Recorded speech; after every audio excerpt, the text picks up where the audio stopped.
Welcome to Classic Storytime Hub. Tonight we journey into the abyss with Nyarlathotep, a tale of cosmic dread by H.P. Lovecraft. What you will hear is not a mere repetition of the old text, but a reimagined narration, reshaped to capture suspense and terror in a way you've never experienced before. Nyarlathotep, the crawling chaos. I am the last voice, speaking into the endless void. I cannot say when the unease began, only that it crept upon us months ago, a shadow spreading across the world. Political storms raged, societies trembled, yet beneath it all lurked a deeper terror, vast and unseen, like a nightmare bleeding into waking life. Faces grew pale, whispers carried warnings no one dared admit they had heard. It was as if guilt itself had settled over the land, and from the gulfs between the stars came icy currents that made men shiver in solitude. The seasons betrayed us. Autumn's heat clung unnaturally, and all felt that the universe had slipped beyond the grasp of familiar gods into the dominion of forces unknown. And then he came, Nyarlathotep, out of Egypt. None could name his origin, yet his bearing was regal, pharaonic. The peasants bowed instinctively, though they knew not why. He claimed to rise from 27 centuries of darkness, carrying messages from realms beyond this planet. Through the cities he moved, slender, sinister, his skin dark as shadow. He gathered strange devices of glass and metal, fusing them into instruments more alien still.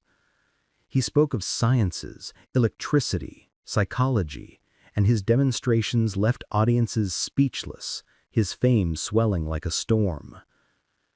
Men urged one another to witness him, though they trembled as they spoke his name. And wherever Nyarlathotep walked, peace fled. The midnight hours were torn by screams, nightmares spilling into the streets. Never before had terror itself become a public affliction. The wise even wished to forbid sleep, so that the shrieks of cities might not echo beneath the moon, pale and pitiless as it shimmered on rivers beneath crumbling steeples, under a sky sickly and strange. I remember the night Nyarlathotep came to my city, the ancient corrupt city whose stones whispered of forgotten crimes. A friend had warned me of him, of the strange allure in his revelations, and I burned with a feverish need to witness them for myself.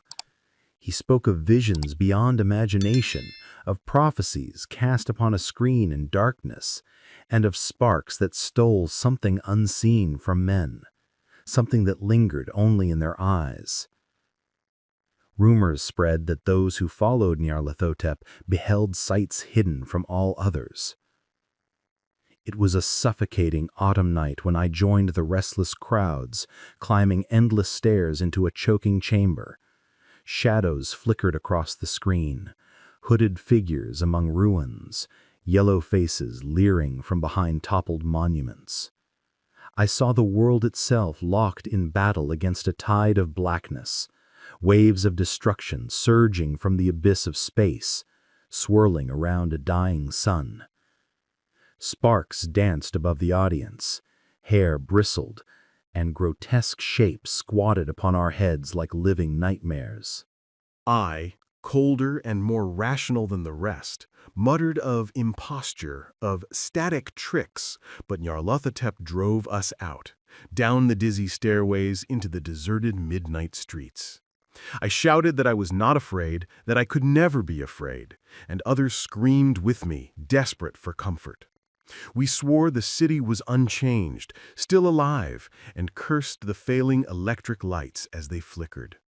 We laughed at the twisted faces we made, though our laughter rang hollow. Yet, beneath the greenish moon, something pressed down upon us. We drifted into strange formations, moving as if guided by unseen hands, knowing our destinations, though we dared not name them. When we looked to the pavement, The stones were broken, grass pushing through, and the tramway rails had rusted into memory. Once more we saw the tramcar, broken, windowless, leaning like a corpse against the street. The skyline itself betrayed us. The third tower by the river was gone, and the second stood jagged, torn at its crown. Then we divided, drawn into narrow columns, each pulled toward a fate unseen. One vanished into a crooked alley, leaving behind only a moan that echoed like a wound.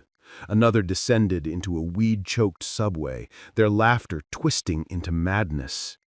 My own path led outward, into the open country.